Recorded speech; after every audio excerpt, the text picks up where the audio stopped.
मैं हैदराबाद से आया हूं, कोई चांद से नहीं आया हूं, और जब आ गया हूं तो कोई माइका लाल मुझे बिहार से नहीं बाहर भिजा सकता। तो 19% जनता को एक नेता बनाने के लिए, और ऐसा नेता बनाने के लिए जो ना राजद से डरेगा, ना मोदी से डरेगा, ना नीतीश से डरेगा, बल्कि सिर्फ अल्लाह से डरने वाला होगा। हमको सिर्फ एक ही काम चाहिए कि फिरका परस्ती का खात्मा करो, आरएसएस को रोको बिहार में, और मुसलमानों से इंसाफ करो। और सुन लो तेजस्वी, सुन लो राजद के नेता, हम तुमको बता रहे, तुम्हारी नादानी तुमको नुकसान पहुंचाएगी। अगर 7,000 करोड़ का सही इस्तेमाल होता तो क्या दरभंगा में एम्स नहीं बना सकते थे आप? तो मोदी जी लंबा लंबा छोड़ते, आपको मालूम ना, लंबा लंबा छोड़ते।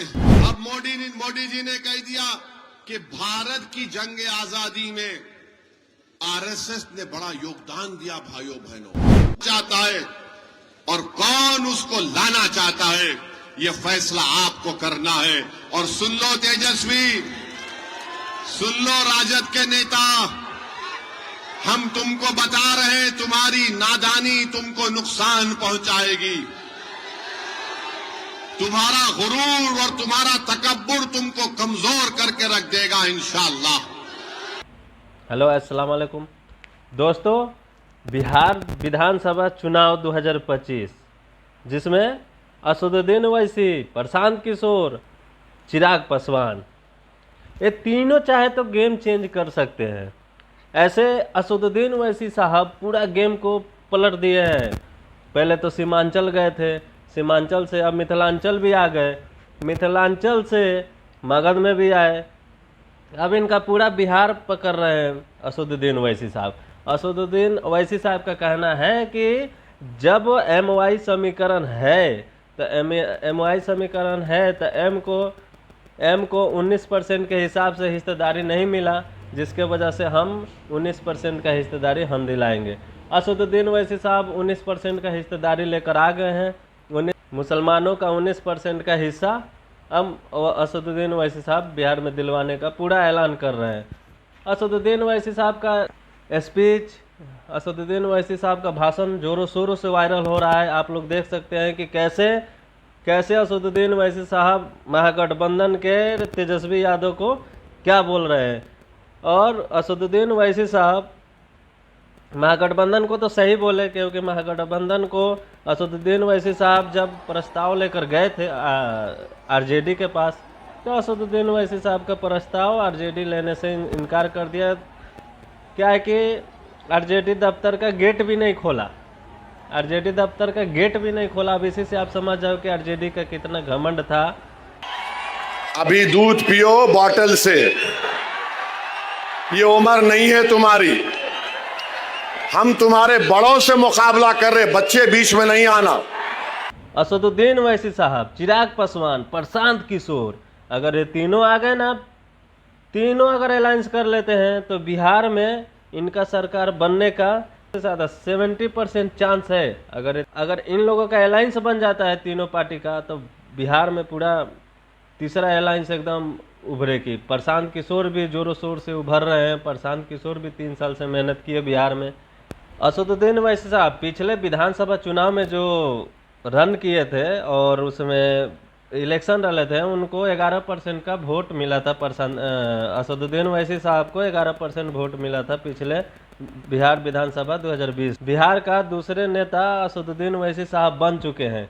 अब असदुद्दीन ओवैसी साहब अगर जनसुराज से अलायंस कर लेता है तो कितना, और चिराग पासवान साथ आ जाते हैं तो कितना महागठबंधन और बीजेपी पे प्रभाव पड़ेगा। जनसुराज 3 साल से मेहनत कर रही है, पैदल यात्रा की। जनसुराज अब धीरे धीरे उनका भी पार्टी हाईलाइटेड हो गया है, उनका भी पार्टी उठा, और प्रशांत किशोर का मेहनत भी अभी दिख रहा है। तो देखते हैं कि आगे उनको कितना सीट क्या मिलेगा। हम सुराज 243 सीट पे लड़ेगी, जिसमें पीके भी लड़ सकते हैं, पीके भी लड़ सकते हैं। अभी उनका फाइनल डिसीजन नहीं आया, डिसीजन आएगा तो पीके भी लड़। पीके ने 28% वोट का दावा किया है। पीके बोल रहे हैं कि मुझे 28% वोट मिलना ही मिलना है, 28%। पीके का 3000 किलोमीटर का पद यात्रा चले पूरे बिहार में। जनसुराज के पास 1.25 करोड़ सदस्य हो चुका है।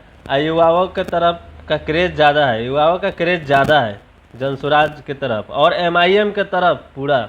2025 में 14 लाख वोट बढ़ा हुआ है और 2020 में यही 11 लाख वोट करीब था, बढ़ा हुआ था।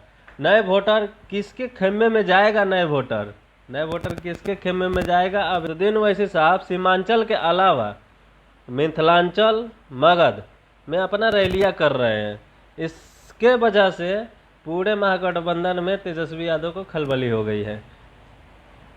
आप लोग तेजस्वी यादव को देख रहे हैं कि तेजस्वी यादव को कितना खलबली हुई है। मिथिलांचल गया और वो पूरा 19% का हिस्सेदारी मांग रहे हैं। असदुद्दीन ओवैसी साहब पूरा 19% का हिस्सेदारी मांग रहे हैं कि सबका नेता है, चिराग पासवान का नेता है, यादव का नेता है, राजपूतों का नेता है, भूमिहारों का नेता है, कुर्मी का नेता है और मुसलमान के नेता क्यों नहीं है? तो असदुद्दीन ओवैसी साहब 19% मुसलमानों का नेता बता रहे हैं और मुसलमानों का क्रेज अपने तरफ खींच रहे हैं। तो यहीं हम आपको बता दें कि बिहार में मुस्लिम वोटर कितने अहम हैं। विधानसभा पर मुस्लिमों का आबादी 20% से अधिक है। 47 सीटों पर मुस्लिमों की आबादी 15% से अधिक है, 15 से 20% से अधिक है। 50 सीटों पर मुस्लिमों का वोटर गेम चेंजर का भी भूमिका निभा सकते हैं, चुनावी नतीजा पलट सकते हैं। और बिहार में कुल मुस्लिम आबादी 17.7% है। कुल मुस्लिम आबादी 14 सीट पे लड़के 5 सीट जीत हासिल की थी, जिसमें से एक था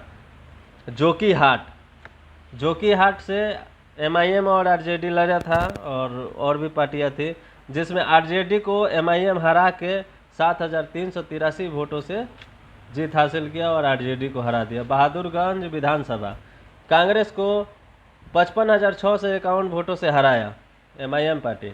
कोचा धामन RJD को 53,759 मतों से हराया RJD को। अमौर कांग्रेस को 62,596 वोटों से हराया। वैसी विधानसभा को RJD को 30,162 वोटों से हराया। कांग्रेस पप्पू यादव को खड़ा कर रही है सीमांचल में। पप्पू यादव के नाम पे वोट नहीं मिलेगा। असदुद्दीन ओवैसी साहब पूरा गेम चेंजर बन के रह गए, पूरा गेम चेंजर बन गए हैं। असदुद्दीन ओवैसी साहब के इतना धाक बैठ रहा है अब कि बिहार में, अरे हिंदू का यादव को वोट दे, यादव को टिकट दे रहे हैं, मुस्लिम को टिकट दे रहे हैं, हर राणा रंजीत जो कि राजपूत है उनको टिकट दे रहे हैं, पंडित को टिकट दे रहे हैं। वो हर समुदाय को और जाति को असदुद्दीन ओवैसी साहब लेके चल रहे हैं अब। और आने वाले वक्त में अभी इस महीने में जो चुनाव होगा 6 नवंबर को और 11 नवंबर को जो चुनाव होगा और 14 तारीख को काउंटिंग होगा, उसका रिजल्ट देख के तो मज़ा आ जाएगा। वीडियो में कमेंट करो और लाइक करो और सब्सक्राइब करो और अपना राय जरूर दो, राय देना ना भूले, क्योंकि तभी मालूम चलेगा कि हाँ कौन पार्टी किससे आगे है। तो आप लोग लाइक करें, प्लीज़ सब्सक्राइब करें।